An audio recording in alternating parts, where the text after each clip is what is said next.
If you're having trouble using a promo code on Uber Eats, here's how to do it the easy way. First of all, open your browser and search for Uber Eats promo code. Then you will find plenty of websites like CouponFollow and others with active deals. Just copy any valid promo code you like, then go to the Uber Eats app or go to the Uber Eats website. After that, log in with your account, then tap on your profile icon in the bottom right corner. Now, from the menu, select Promotions or Wallet depending on your region.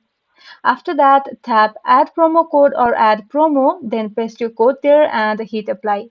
Once added, the discount will automatically apply to your next eligible order at checkout. And that's all you need to do to save money on Uber Eats.